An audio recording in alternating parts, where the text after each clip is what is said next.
but in general, we have three group of people working together. Radiologist is the lead of the effort, so because they need the clinical information for interpretation and send those information to the referral physician. This involves image quality and protocol design.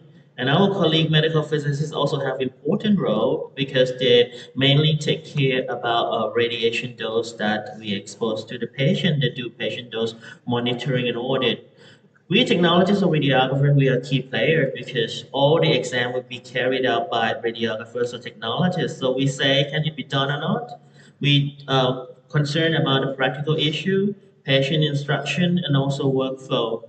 For technologists and radiographer perspective, regarding radiation safety, we are talking about role of radiographers in optimization and justification, role of radiographers in quality, also teamwork, and last that I will mention about this today is about advanced practice, which is happening all around the world now.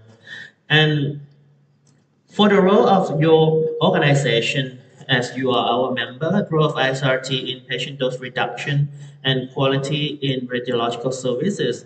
During the past 20 years, ISRT has been actively represent you as the voice of radiographers and technologists worldwide.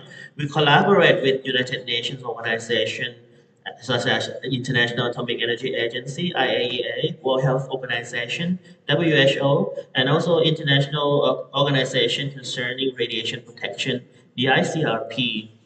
What have been done? We have been done, including we attend the meetings on justification and optimization of exposure. We give the radiographers view.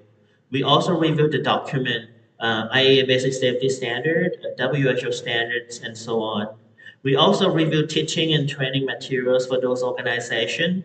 And last but not least, we involve in hosting workshops and seminars. This is what we have done internationally. One of the big projects during the last decade was is called One Call for Action. This project started back in 2012 that most of radiation profession all around the world gathered in Bonn in Germany and they kind of agreed to have the bond call for action. This was the action for 10 years, starting from 2012 to 2022. So we just finished the first cycle, and next year we will start the next cycle in 2024. You can see that the most important action is about enhancing the implementation of the principle of justification. As radiographers, we do have this role, and it has been recognized globally that we do have role in justification because only justified exam can be carried out. And after the exam is justified, we go through the optimization process. That's the action number two. And we have another action number three to action number 10, just to make sure that the world population will be able to access to quality of care in radiation medicine. Recently, the IAEA just had the update with other organizations, including the IAEA, WHO, and ICRP. Basically, we started back in 2015, that years ago, during Dr. Fossey period as our president. We had a board meeting in London and we started the ISRT action plan to the bond call for action. And this document has been used to outline the specific areas that ISRT would concentrate on, and this would help radiographers and technologists to contribute positively to safe and effective use of radiation in medicine. And we already concluded our activity during the past decade, and this has been well received by our colleague in WHO and IAEA. The first activity that we have been implemented during the past 10 years, justification was something new to us, but now it's not that new because we know that we integrated this justification into our practice and also our education and training. The key point for in clinical audit in terms of justification include three A's: awareness, appropriateness, and then audit. ISRT have had a lot of activities involving this justification. And most importantly, we have the agreed justification flowchart approved by the board and the council. This is the flowchart will help the radiographers to be involved in this justification pathway. And we now actively involved in this process. This is something new, not that new, but it's a couple of years ago already. This is about the new paradigm for radiation safety. We talk about um, ethics in radiation safety. In years ago, we always talk about ALARA, then we talk about more on justification and optimization, and we have just implemented another layer of radiation protection. This is called ethics in radiation protection. This was proposed by the World Health Organization, and our organization, ISRT, has been actively participated in this activity. After justification, we talk about optimization, and we know that radiographers and technologists, we are person who exposed to the patient. So optimization is our major responsibility, and we have to make sure that all exams are optimized. How can we make sure that justification and optimization are in place in the practice? Clinical audit comes to play the role. The International Atomic Energy Agency, the IAEA, has established this clinical audit protocol called Quadro. This is for diagnostic radiology. This program has been carried out for more than 5 years already, and the audit process is synonymous with independent and external evaluation, assessment, or peer review. So this has been clearly stated in the International Basic Safety Standard that all member states of the United Nations has to have at least the law and regulation that meet this standard of the BSS. The international BSS says that registered and licensee shall ensure that radiological review, which is the clinical audit, are performed periodically by radiological medical practitioners, the radiologists, at the medical radiation facility in cooperation with us, the medical radiation technologists. I will talk about this terminology later. You heard me so far, radiographers, technologists, medical radiation technologists, medical radiation scientists. At the end, what should be called? It has the consensus already about it. So in this sense of clinical audit, as I said, the purpose involves evaluation of data, document, and resources to check the performance against the standard that we have. And that include improve the quality of patient care, promote effectiveness use of resources, enhance provision of organization of clinical service, and also involve clinical and training. You can see that according to the IAEA standard, radiographer is integral part of the team. We will send radiographers to the facility to audit your practice of the radiographer along with our colleague radiologists and the physicist. When you look at the ISRT activity in effort to strengthen safety culture, we has established and ran number of regional and Chesney funded workshops. Each year, ISRT allocated roughly £20,000 for hosting this workshop. So you can see the example what we have done in Africa so far. The latest workshop we just done in Madagascar last month. Also, we talk about different workshops also in Asia. I also would encourage you in this AA region to, as the society member society, to submit the request for the workshop to your regional officer, either Chekwi or Kodama. We will help you with this. So every World Congress that we have, we would have this pre-Congress workshop that involve this radiation protection. That was started back in Korea, and then last year in Bangkok, we also had the pre-Congress workshop. ISRT also allocated the research grant, and the latest research grant was announced yesterday. So my PowerPoint, I sent it last week, it was not that updated. Yesterday we announced the 2023 Chesney Research Fund, and the topic is Artificial Intelligence in Medical Imaging and Radiation Therapy. So you are welcome to submit your request for this funding. Now we talk about quality and safety that we deliver in our care. What about standard practice? This is also very important.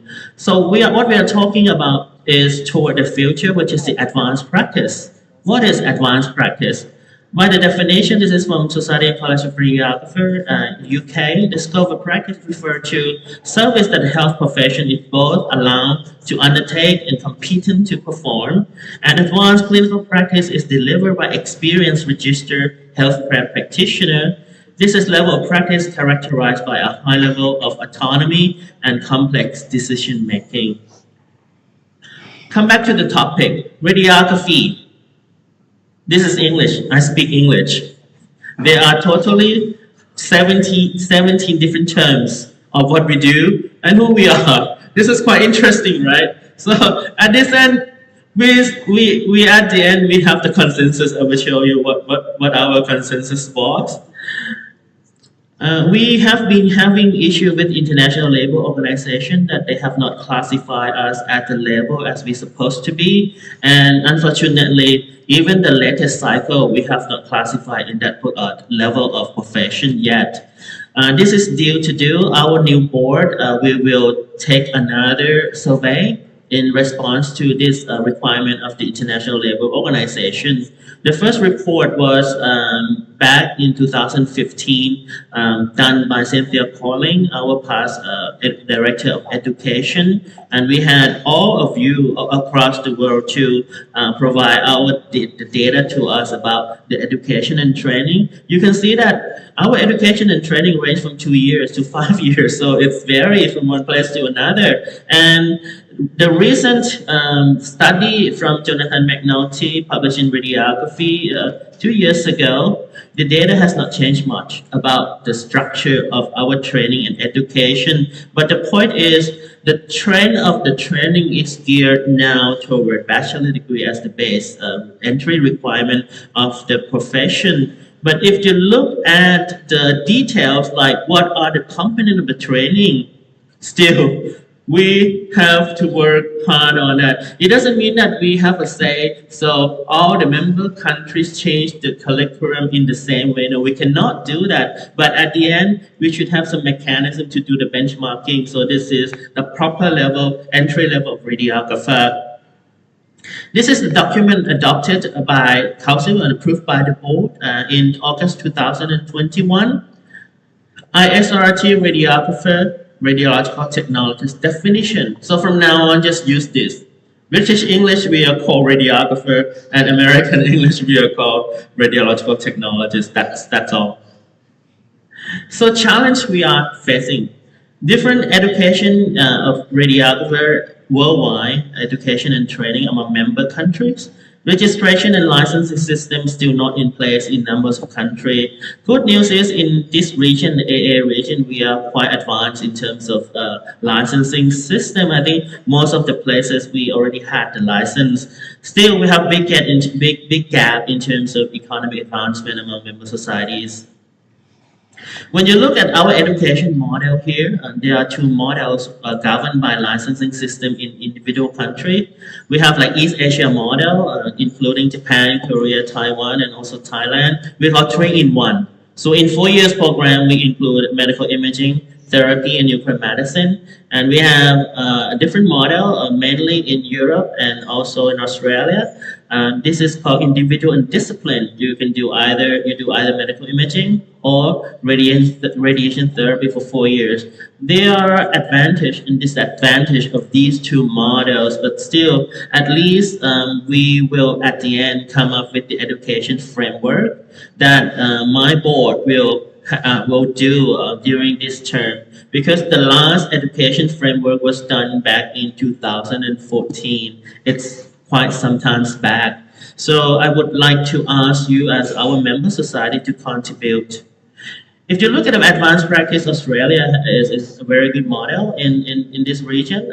They have advanced practitioner, modality-based, master degree in modalities, and you can also have like master or PhD in research, but you have clinical attachment. So there are different paradigms. You can see from the ASMA, Australian Society of Medical Imaging and Radiation Therapy document. I really like their pathway, the way they train their profession, like what is the entry level, and then there is a platform so that you can go toward advanced practice. And I think the issue is that how can we make this recognized by law and regulation in different countries. Why we want to go toward advanced practice? I know that in this Congress, numbers of speakers will talk about this advanced practice. First, we focus on patient benefit. We want to improve patient pathway. Cost reduction, maybe not. But I know that we are working on different projects in Africa also. Now, even in CT and MRI, they have the remote access scan. That means that in advanced scanning like cardiac MRI, you may have super tech or super radiographers at the center and remote scan to the facility where you have like qualified radiographers at entry level and things like that. That's why, in my opinion, we need some sort of a system to recognize the advanced practice. And of course, this is job satisfaction, right? And sometimes we do the sharing the workload between general practitioner and advanced practitioner. I would like to kind of end before my final slide, some interesting observation globally. Scope of practice varies from one place to another, we know that. And standard scope of practice in one country may be advanced practice in another. So this is quite interesting things that we have seen throughout different regions in the world. And the biggest issue is how can one define advanced practice? See, even entry level, we don't have a harmonized training program. But what we do hope is at least a benchmark. What level of education, training, and professional competency that we expect for entry level of radiographers or technologists globally. And then we establish the pathway for us as profession to advance to be the advanced practitioner. I think this is the way to go.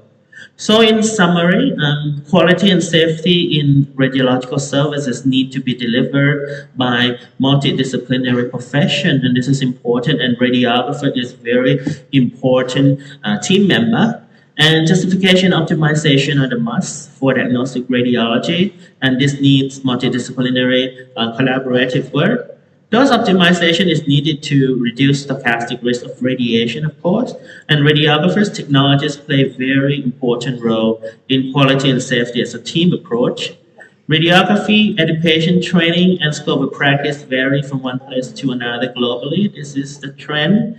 Scope of practice normally reflect local context, while standard of practice in general can be standardized and benchmarked. This is what we are trying to do. And in well-established places, we have many now. Advanced practice will gear away to promote the importance and significance of profession in healthcare service that we provide. So this ends my presentation. Thank you very much for your kind attention.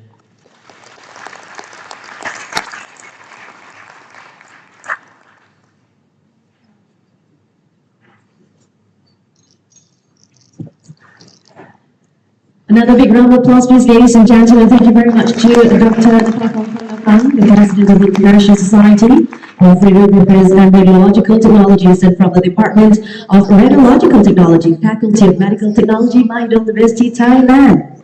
And moving on to our next keynote presentation, ladies and gentlemen, on the extended and expanded roles of radiation therapies, a global perspective. Please welcome on stage our distinguished speaker, Ms. Tan Chek Lee, the Vice President of the International Society of Radiographers and Radiological Technologies, Asia, Australasia, and also from the Department of Radiation Oncology of the National University Hospital, Singapore. Dengan segala hormat yang dipersilakan, please.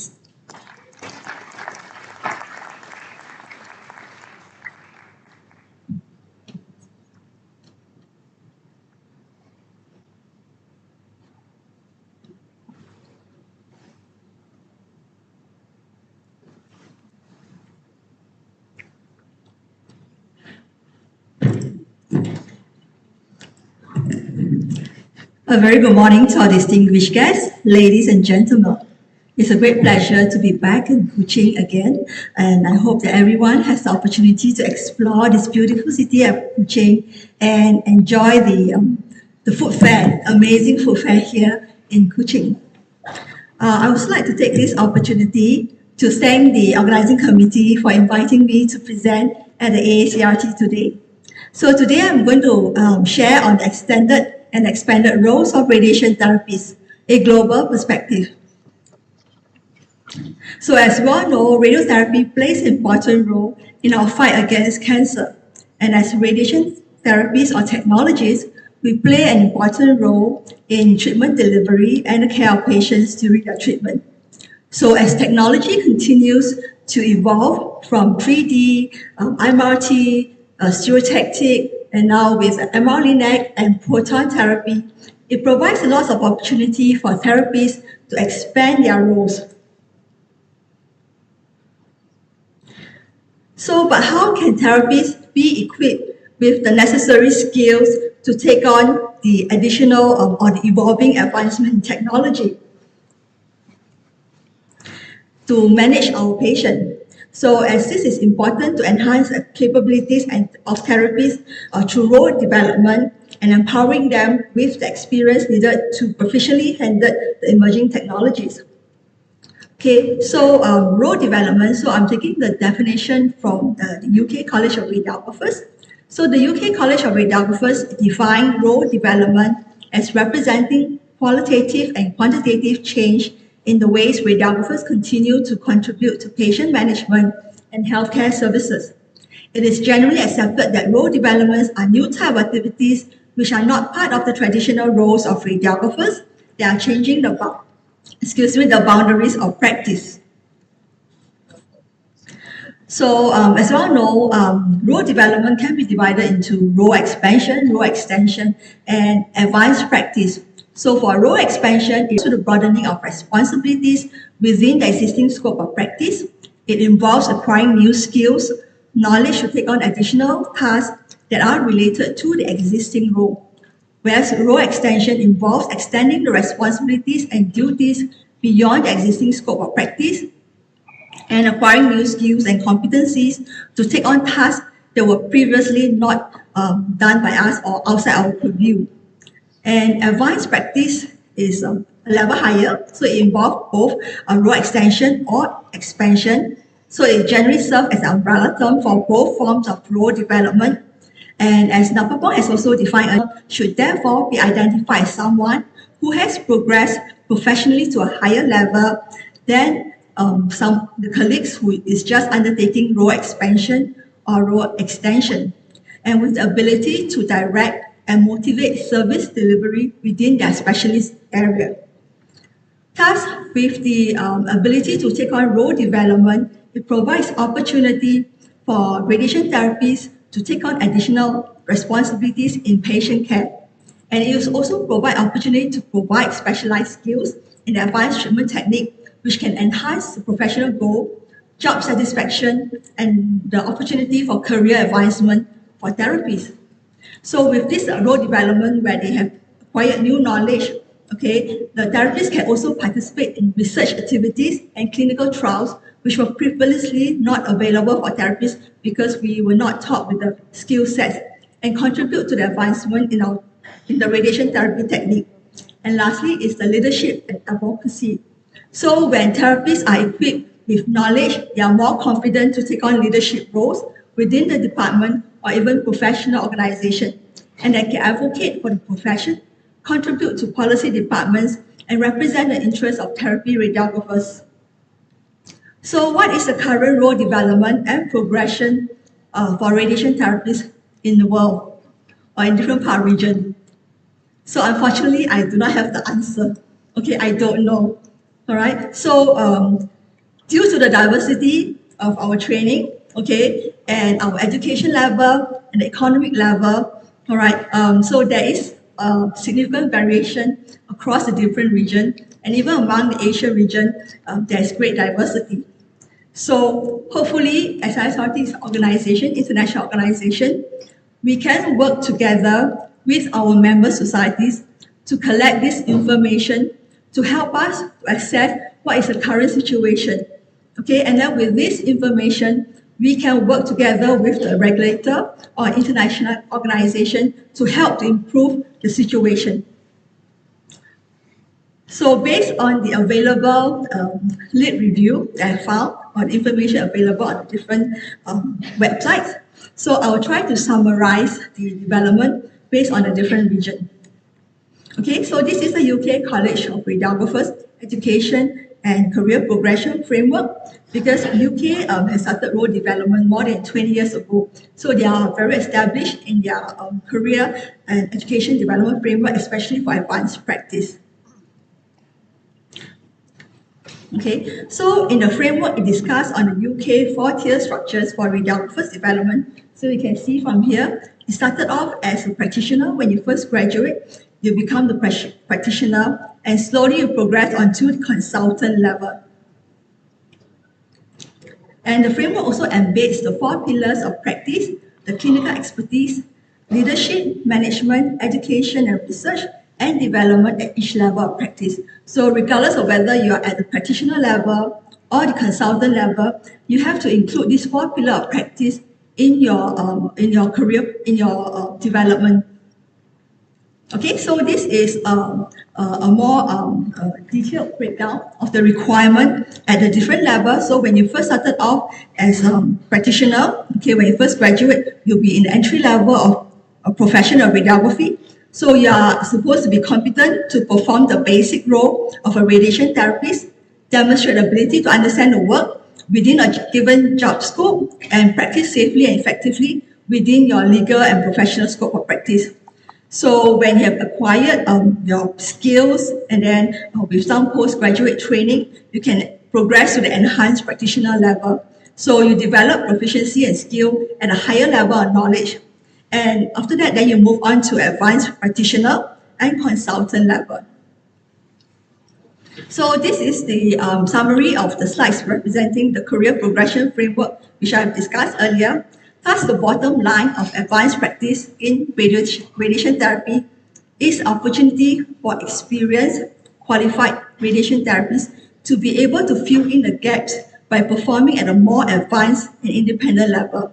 Because a lot of time in radiation therapy, sometimes you can be stuck in a machine. I'm working for 20 years, but I'm still doing the same thing day in, day out at the same machine. If my department doesn't change the machine, I'll be stuck with the same machine for 20 years or 10 years at the same machine. So with the implementation of role development or even advanced practice or enhanced practice, it provides a pathway or at least a career progression guide to guide therapists to progress. Okay, so what about role development for radiation therapists in other countries? Do they follow a similar career progression as in the UK? So I would like to share this publication that was just published in Radiography in January this year. So this is a large-scale assessment of current advanced practitioner role and education support among the therapists across Europe. Hopefully we can do something for our Asia-Australasia region also.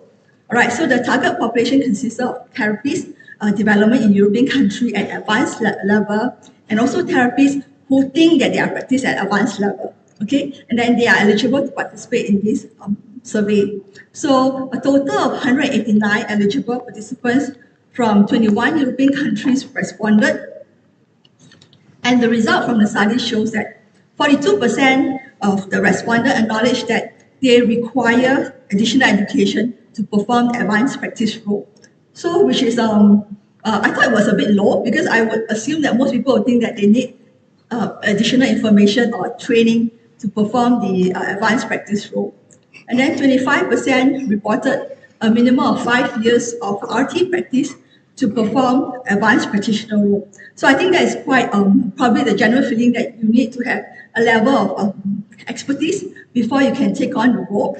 And then, not surprisingly, inconsistent was found in job titles, scope of practice, educational background across even within the same countries. And the definition of advanced practice role is confusing and unclear. So certain skills or certain things I'm doing, I may just be a specialist, but to another country, I am practicing an advanced practice role. Okay, and then so some interesting findings is also they found education needs regarding knowledge about image guided and adaptive RT, multi-modality imaging and technology, and advanced treatment planning. So I think this is not a surprise because these are all new technology, and a lot of time as practicing RTs, we find that we do not have a lot of information or knowledge to manage the image-guided or adaptive RTs because these are not taught at the basic graduate level. So identifying this area of needs can help the societies. Maybe if you want to organize workshop or courses, so we can actually target at this area because these are the needs area of the radiation therapies where they require additional information. So the study also recommends the establishment of governance structures and role regulation and a master program to align education with the current and the future practice. Okay, so what about role development for radiation therapists in America's region? Okay, so I only got information from the Canada and United States.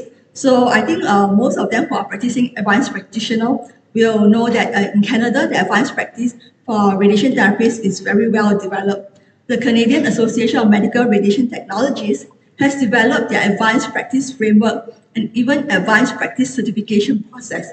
So in the UK, currently the advanced practitioner are not, doesn't require a regulation or not registered, but they are actually regulated probably more by the Society of Radiographers, but not under the regulating body.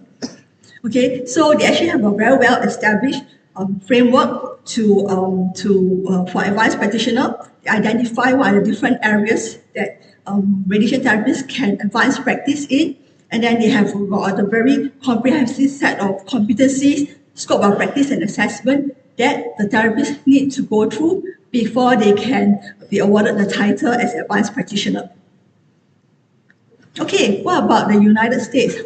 So for United States, based on a brief lead review of the current literature, it shows very few publications in the United States regarding advanced practice in radiation therapy. However, in the 2004, the American Society of Technologists has convened a meeting to explore establishing the APRT role in the US.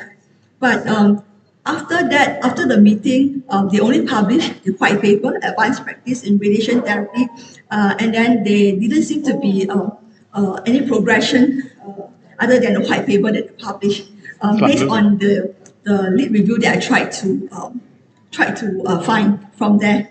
So I think for the radiation therapies development in United States, they also have their own regulating board, the Aacrt, which actually accredit the different specialization that the therapists want to do in. So rather than developing the advanced practice, it would be probably more like a specialist role. So they have got the medical dosimetries, where actually therapists can also advance it, and in the other skills, like maybe they can take up courses to enhance their knowledge, but not to the level of the advanced practice.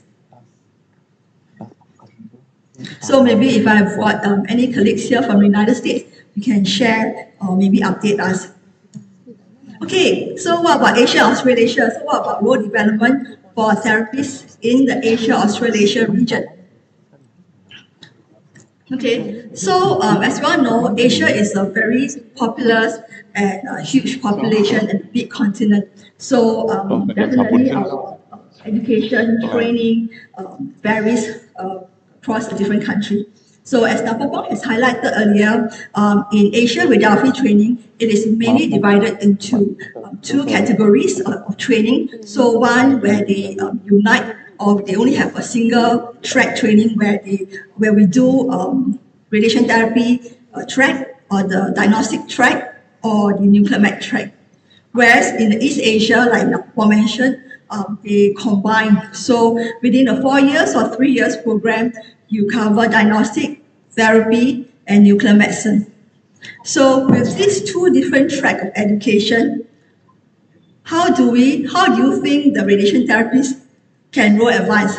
Because for those with single track, we have got a very clear framework that we can either follow, the UK framework or maybe the Canada framework that we will specialize in maybe treatment planning review. We can specialize in also even dosimetry or maybe image review. But for those who are in a single track, that means I am trained in diagnostic radiography. I can perform CT, MRI. I am trained in radiation therapy. I can also deliver treatment. So what would be the career progression for radiographers or radiation therapists in this track of development? So in some centers, maybe the radiation therapy equipment is part of equipment where the radiographers will use. So maybe going to radiation therapy is already a specialization for this track of radiographers training. All right. So that's why the variation is a lot. So that's why there will be a lot of challenges.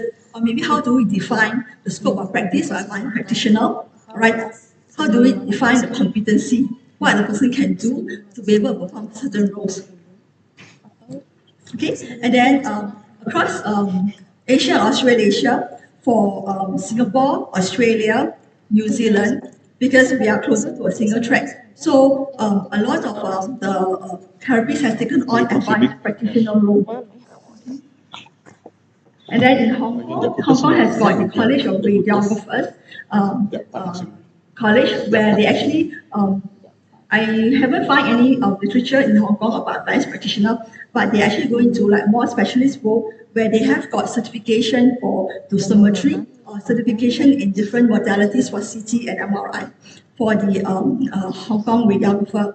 And then for the East Asia training, they actually have got the International Accreditation Board for Specialty Radiologic Technologies training. So the countries probably in Asia, in Japan, Korea, Taiwan, they actually do a combined specialty certification for their modalities. Okay. So what are the challenges for advanced practice? Okay, so even though advanced practice started more than 10 years ago in Singapore, in Canada, or sorry, in Australia, it hasn't really taken off very much because in Singapore, even though we started our practitioner advanced practice in 2012, okay, but so far it is only still restricted to a single institution, and we are still trying to get recognition from the regulating body and the other hospitals to take in. So there are actually a lot of challenges. So of course, the first challenge is medical dominance. So medical dominance of healthcare has traditionally been the organizing of the medical power that is taking autonomy over a lot of the different track, so that it's difficult for the artists to progress. Okay, and then because the doctors are very protective over their turf, so it's difficult for therapists if they want to go extend or for them to facilitate therapists into taking their role. Okay, and the next is the lack of resources and funding to support the training role for role development. As we all know, a lot of hospitals, we are all struggling for funding. If you know, sometimes every time we go for training, it's either the doctors or the physicists that goes for all the training, especially sponsored by the vendors. So therapy sometimes do not get the opportunity or the funding to go for training, even for equipment usage, and there'll be less opportunity for them to take on for role development. And of course, the lack of recognition for the advanced skills and responsibilities. So even for radiation therapists who is very inspired and want to take on additional role to be able to deliver better care to our patient, but because there's no recognition at all, so even with the additional skills, if I acquire a master in certain in radiation therapy, I do not get any remuneration. I do not get additional responsibilities or still be doing the same things. So sometimes it's difficult for therapists to want to go develop if there's no recognition of these skills and responsibilities. And of course, historical practice, okay? So other than having resistance from the doctors or the physicists, therapists sometimes themselves are not willing to change. Okay, I'm happy with the job I'm doing. I'm happy just treat patient and then go home. I don't want to take on the additional responsibilities. Okay, so lastly is the training of therapists around the world. Okay, like I mentioned earlier, because our training varies a lot, and then our scope of practice varies a lot. So it's difficult to develop a standard of practice or competencies to say that in order to perform this role image review role, you have to be able to fulfill these certain competencies. Because if you are not trained similarly in the same basic qualification, sometimes it's very difficult to develop a standardized training. Okay, lastly, so as we all know, ISRT is the global organization representing radiation therapists and radiographers. And this is our objective that we have set up, develop and promote international standards, advocate for the profession, and empower the societies. So in order to work together with our member societies to better address the needs of the radiation therapies, at the last year ISRT World Congress, we have established the ISRT Radiation Therapy Professional and Education Committee. So hopefully with this committee, we can better address the issues or some of the things that we need to look at for the radiation therapy profession around the world. And we have also set up the IAN, which is the International Academic Network. Okay, so the objective of this international academic network is to facilitate entry-level as well as high-level research publication to increase and improve the research quality and activity. So if we want to do any research from the committee, we can get help and assistance from the IAN to help us to develop the research, to help us to better understand the needs of the radiation therapy committee. Okay. Oops. Okay, so with that, I'd like to end my presentation. Thank you. So if you have any questions, feel free to email me. And then if you would like to find out more about ISRT, you can check out our website, our Instagram, our Twitter. Okay, last but not least, Singapore will be hosting our the LT Rep on the 17th or 18th of November. So LT Rep is actually the conference for people who want to know, who are currently practicing radiotherapy advanced practice. Not only radiotherapy, radiography and radiotherapy advanced practice. So if you're interested to find out more about advanced practice, I would like to invite or welcome all of you to attend this conference. Okay, 17th to 18th of November. It will be held at the National Cancer Center, our new center with proton facilities. A lot of this, I'd like to promote our ISRT World Congress that will be held next year from 6 to 9 of June. Thank you. Thank you very much to Ms. Tan Shafri, the Vice President of the International Society of Radiographers and Radiological Technologies, Asia Australasia, also from the Department of Radiation Oncology of the National University Hospital, Singapore. Thank you very much. And moving on to our next keynote presentation, ladies and gentlemen, it is on the computed tomography's history, applications, trends, and projections with our distinguished speaker, Dr. Muhammad Hanafi Ali from the Department of Medical Imaging, Faculty of Health Sciences of Taiwan, International University of Iraq. Dengan segala hormat yang majlis mempersilakan, please.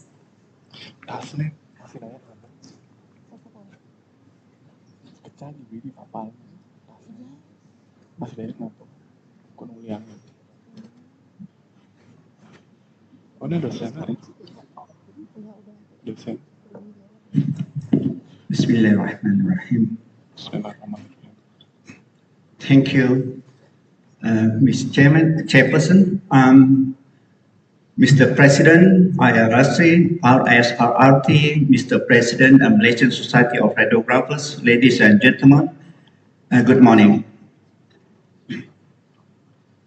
I would like to talk about computer tomography's three applications, trends, and projection or applications. I think the application part a little bit brief, and I will discuss more on the history of CT scan.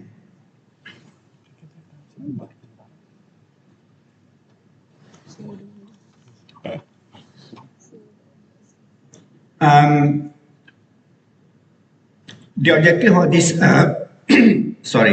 lecture will reflect the history of CT scan. It looks like in the lecture hall, they are not like a conference, but some of us just direct to how to apply the CT scan apparatus or system. Now we have to reflect again on how these people, those who started the CT scan in 1972, create or design their first prototype.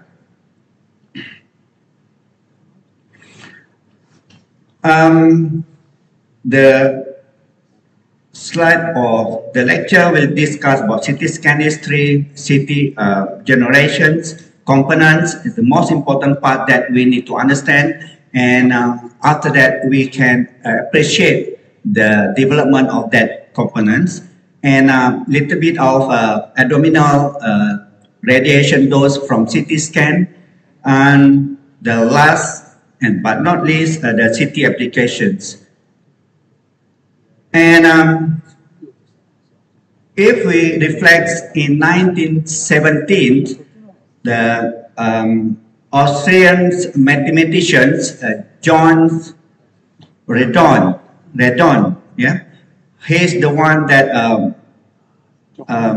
tried to introduce the what we call it transform, yeah, known as a Redon transform. After that, he also introduced inverse, yeah, Redon transform with this that reflects like what we use in computer tomography. Here, general radiography, image and CT scan mathematical calculations based on the attenuations. Then we have Hansfield. Before that, Comac. Dr. Comac used that after 40 years that Redon introduced the calculation in computer tomography. But in 1963, Alan Comac, a physicist from Cape Town, he moved to UK after his first study in Cape Town. Then he studied, become a professor at Cambridge, and he introduced a lot of theoretical basis in CT scan. And he already introduced in 1967 applied physics, I think 67, somewhere there. And in 1971, he started to work with Hansfield, or based on Hansfield work, to work with the CT scan theoretical basis. And after that, we get this Hansfield in 1971. Yeah, he's the one that started the CT scan work in 1967. Sorry about that. And the first CT scan prototype already introduced in 1972, and in 1973 is first CT scan installed in Mayo Clinic. And this is the where he started the CT scan system, and he worked together with Comac and got a what do you call it, Nobel Prize in Physiology in Medicine. Okay, and he also got a Sir Knight by Queen of England. And after that, in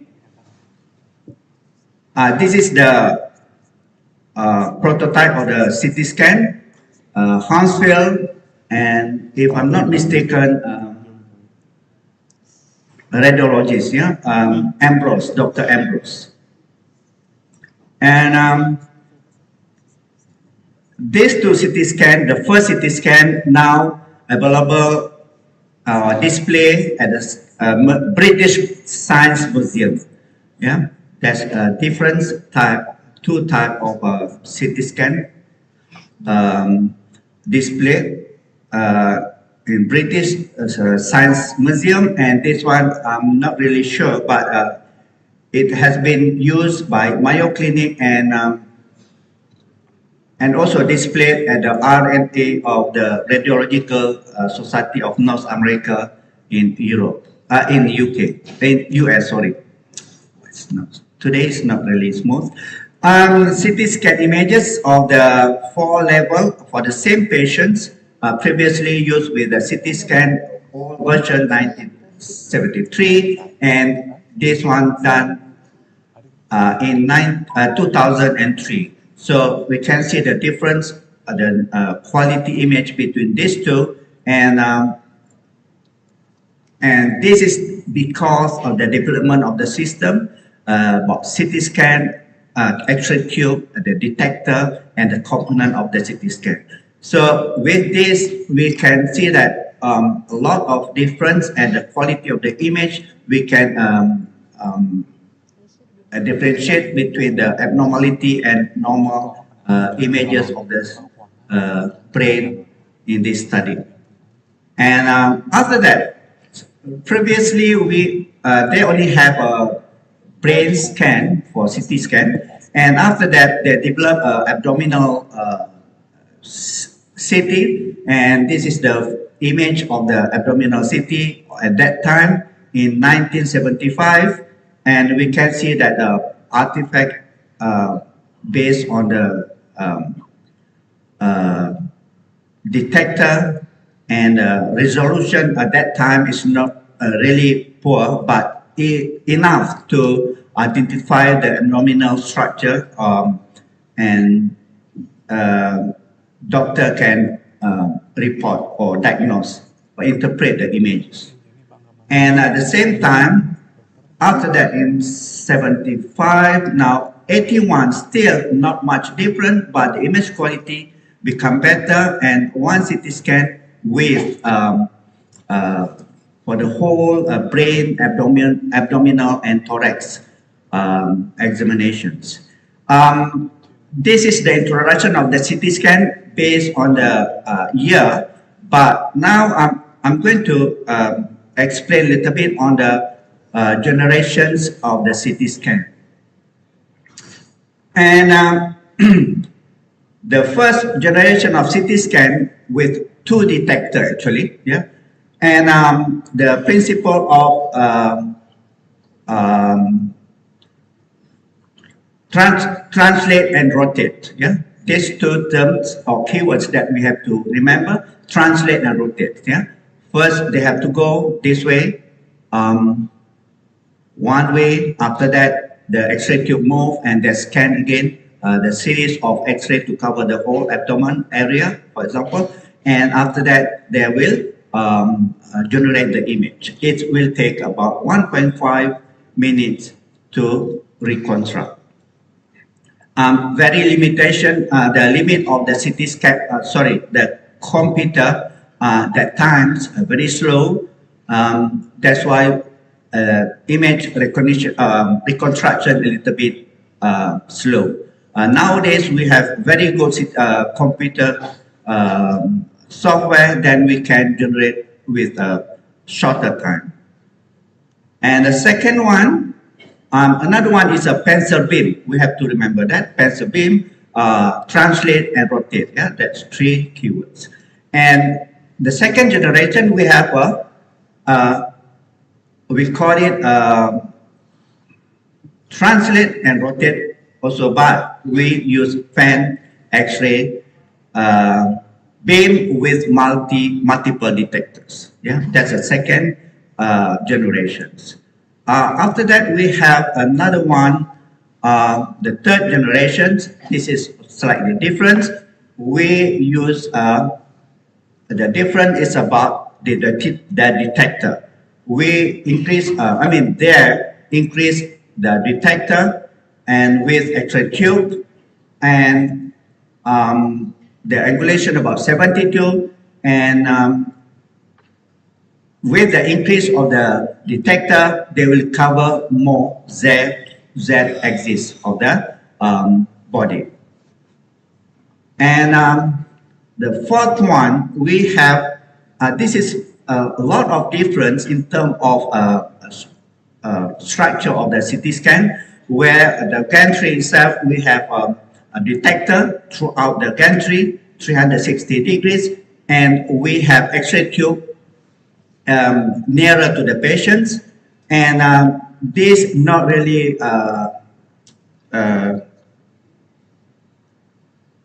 liked or favorites, yeah, by the most of the practitioner or investor, then the fourth generations stop that. And with this, the limitation is the X-ray tube very near to the patients, and we decrease the distance between X-ray tube and patient. Then we can assume that the dose to the patients increase. So with this design, not really um, preferred by the vendor.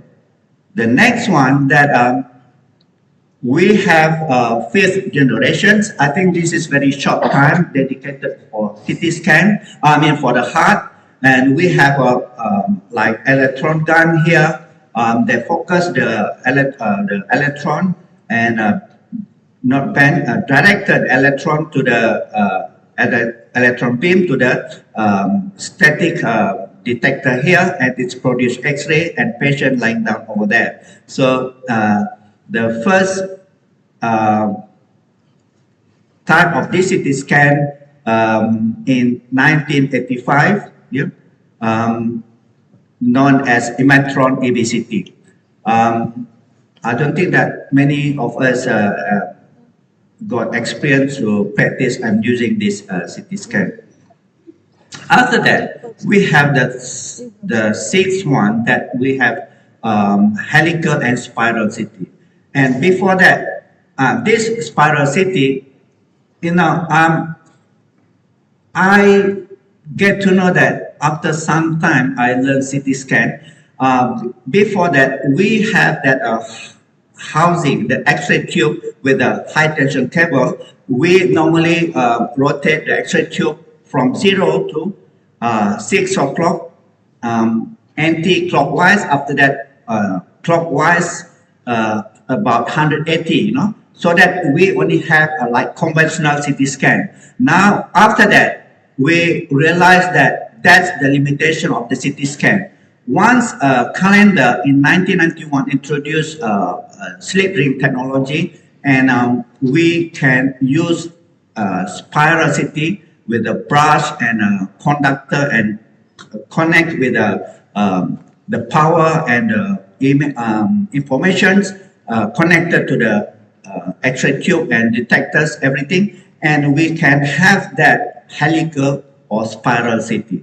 And this allow rotation of the X-ray tube about 360 degrees, and then also we can expose the patient with a longer time. This is the slip ring technology introduced by Calendar, where they use brush to communicate between a gantry X-ray tube detector and other component of the CT scan. In 1991, we have a slice detector, a single slice with a single detector. What I mean single detector? Array, yeah? Array of detectors. In 1998, we have like 4 plus, or we got 4 array of detectors. Yeah. So this is improve the coverage of the volume of the CT scan. I mean the Z-axis. And with this, we can reduce the time, especially when patient breathing time or movement. Yeah. So we can cover more area in a shorter time. Once we use a CT scan, slip ring technology, spiral technology, then they introduce another term that we call it as a pitch. Yeah? Pitch, by definition, is the table movement per tube rotation beam width. Yeah, these are two type of definition of pitch. So be careful with that. And like D over W here, and we can say that the more pitch, if we move the table equal to the beam width, then we call it as a pitch equal to 1. So no overlap and no gap. With that, we can say that the standard one. But if we want to use more gap to the patient, then we have to reduce the pitch. And sorry, more gap meaning that we use pitch more than one, let's say two, like colostomy CT. And if we want to use overlap a little bit and will increase extra dose to the patients, and we use lesser than one. This is the pitch definitions. So with this, we have to use and plan to save the patient's dose and maintain the image quality. Next, we have 7th generation CT where we use multiple or multi-row detector CT scanner. With this, around 1985. Later, with the next slide, we'll discuss that. Okay. With that multi-row detector, meaning that more volume covered, less patient difficulty in breathing, we can scan it or structure with peristalsis or more movement. Either we have to use ACG trigger or we can use examinations. Image and elimination of electronic noise, because we already eliminate about 25% low energy CT X-ray photon, and intrinsic spectral sensitivity also improving that, and equal contribution of the lower energy quanta. Besides that, of the software, previously we use a lot of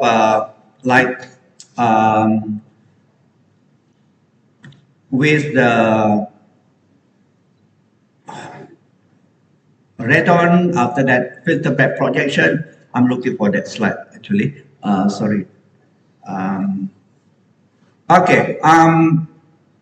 I think this is the software of the high image quality and resolution. For that CT scan, we have to have software improve from those days with 16 to 32, 64. Now the computer software improve a lot with so that we can shorten the time with more data transfer or process with a shortened time. Radiation dose will improve reconstruction, filter, spatial resolutions, also improve this image quality for that. Wait, this one, okay. We call it as a contrast and Z resolutions, what we call a thickness, slice, and quality image. Now we come to the software that I mentioned just now. Image reconstruction based on the filter back projections, and then second we call it adaptive statistical interactive reconstruction, briefly as. So the more we have image correction, the more image quality will be, and this take a longer time, but with the current software we can get a very good time reductions. This is the example of the what we call it as a image reconstruction technique from 1970 up to 2015. We have 332 slices, and from there we, after photon counting CT, then we can use AI to process the image and have the radiologist to interpret the image in a appropriate or better way. This is the example of the CT scan in 1980 to 2015 that we use a 10 slice mm, previously reduced to 7, and now 3 to 5 mm. The dose reduced drastically with the latest technology in 2015. Now 2023, we haven't get the report unless we go to Aacrt that specifically reporting the dose from CT. And basically, the dose reduction technology based on the beam filtrations before and after. We got bow tie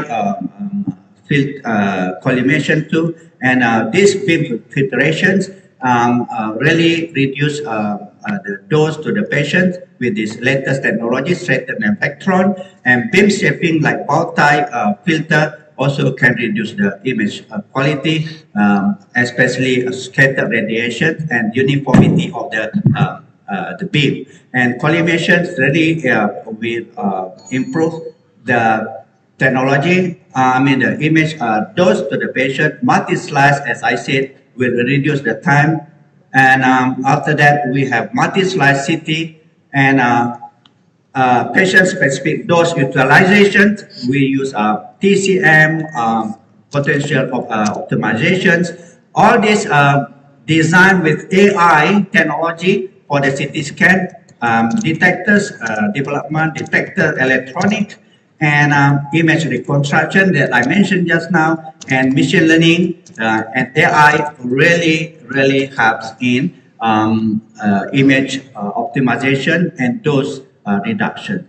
This is application of the image of CT scan. We use rendering, MIP, and mini-P. And with this, a lot of application that we can use like cardiac CT, fluoroscopy, perfusion, dual energy CT, shuttle CT. This shuttle CT is a little bit controversial because we need to reduce, increase dose to the patient. We scan the same time at this more with extra time. Yeah, CT angio, FFR CT. To replace operations, yeah, C-arm CT and cone beam CT, and lately we have breast CT introduced in the market. Clinical applications, this is something that we can use like for biopsy and drainage and spinal nerve block, and timing for these two CT scan technology will really improve the CT scan performance and improve patient management. With that, I thank you, ladies and gentlemen. Thank you very much to Dr. Muhammad Hanafi Ali, Senior Lecturer of the Department of Medical Imaging of Faculty of Health Sciences of Kairouan International University, Iraq. Thank you very much. Ladies and gentlemen. Ya, ada 20 Indonesia yang ke sini, 20 peserta Indonesia. Dari Pari ada 4, dari Poltekkes Semarang ada 16. Begitu, Bu. Iya, Bu Darini present besok. Hari ini ada Bu Rini, kemudian ada beberapa dari Poltekkes present hari ini siang nanti, kemudian saya besok siang. Ladies and gentlemen, please come to Terima kasih, mohon dari is on the way here to join us. Thank you very much. Ya, dan ini saya akan matikan sebentar karena lagi coffee break. Nanti kita mulai lagi untuk opening ceremony-nya. Terima kasih Mbak Erin dan teman-teman semua. Oke, fit. Bye. Bye. Ayo. Bye.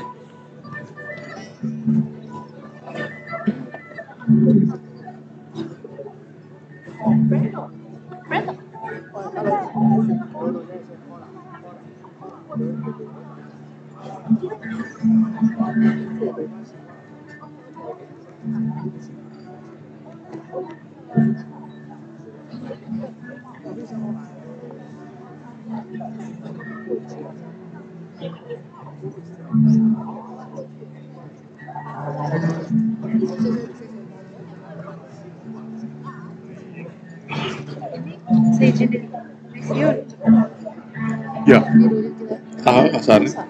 Once again, ladies and gentlemen, please join us for the opening ceremony, which will begin in short while, of radiographers and radiological technology. Madam Amelia Waziman, Chief Executive Officer of Business Events Sarawak.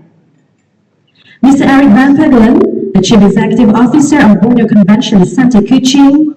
Our distinguished speakers, delegates, participants, members of the media, ladies and gentlemen, good morning and welcome to the 24th Asia-Australasia Conference of Radiological Technologies and the 9th Southeast Asia Radiographers and Radiological Technologies Conference 2023.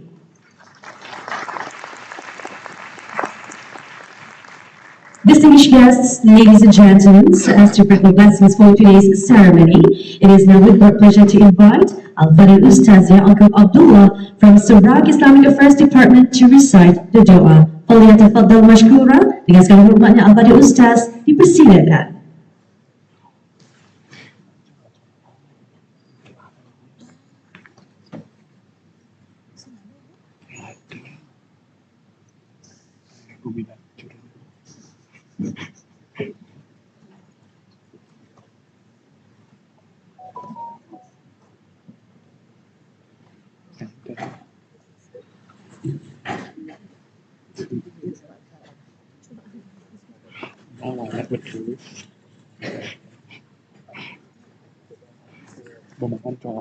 بسم الله الرحمن الرحيم الحمد لله رب العالمين حمدا شاكرين حمدا حامدين حمدا يوفي نعمه ويكافي مزيده يا ربنا لك الحمد كما ينبغي لجلال وجهك وعظيم سلطانك اللهم صل وسلم على سيدنا محمد وعلى آله وأصحابه أجمعين. Oh Allah, the most gracious and the most benevolent, on this gracious day and with the greatest of gratitude, we raise our hands seeking your blessings upon this occasion, the opening ceremony, the 24th Asia-Australasia Conference of Radiological Technologies, and the 9th Southeast Asian of Radiographers Conference 2023, which will be launched by the Honorable Dr. Veronica Luga, Deputy Director of Sarawak Health, State Health Department, Public Health, representing Minister of Health Malaysia. O Allah, Ya Fatah, Ya Alim, O Allah, let this occasion be part of our continuous efforts in doing good deeds and virtues. Please grace this occasion with your blessings and mercy. May we achieve all its noble aims and objectives. Render us strength, diligence, and patience so that we can work together hand in hand in building our nation among the region of Asia, Australasia, and Southeast Asian countries towards a new height of advancement, progress, and excellence. With all the useful knowledge, valuable experience, and precious outcomes that we may gain from this occasion, please grant upon us the strength to benefit thereof for the advance of our community and nation.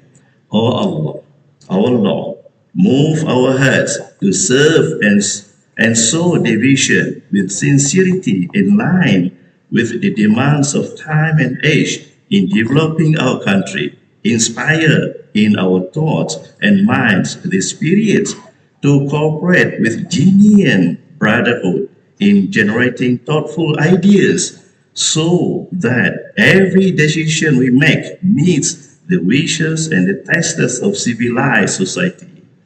Therefore, bless us with physical and spiritual health, peace of mind, and strength of spirit so that we can overcome all challenges in order to raise the dignity of our religion, nation, and country. Ya Allah, Ya Arhamar Rahimin, please safeguard our good relationship, mutual respect, and interactive solidarity. Please fill our hearts with the earnest of sincerity and patience. Guide us to the correct path, O our Lord. Provide us with thy light as against darkness, and keep us away from evils, whether they are deliberate and visible or non-visible. Please keep us clear from dangers and adversities, disasters and calamities, from all sources and causes that could harm us. our communities, our nation, and region in general. With your mercy and protection, O Allah, our Lord, please bless our country, especially Malaysia and the countries among the region of Asia, Australasia, and Southeast Asia with peace, harmony, progress, and glory forever. Allahumma bika nasta'in wa alayka natawakkal wa anta rabbul arshil azim. يا ربنا فإنك أنت أرحم الراحمين ربنا آتنا في الدنيا حسنة وفي الآخرة حسنة وقنا عذاب النار وصلى الله على سيدنا محمد وعلى آله وصحبه وسلم والحمد لله رب العالمين تقبل الله منا ومنكم. Jazakallahu khairan. Thank you very much to all the Ustaz Yaqub Abdullah from Sarawak Islamic Affairs Department. Distinguished guests, ladies and gentlemen, Sarawak is indeed the proud host to the 24th Aacrt and the 9th SARC. We welcome our delegates from all around the world. Selamat datang ke Kuching, Sarawak. This is the city of unity, a place where you get to experience the largest pristine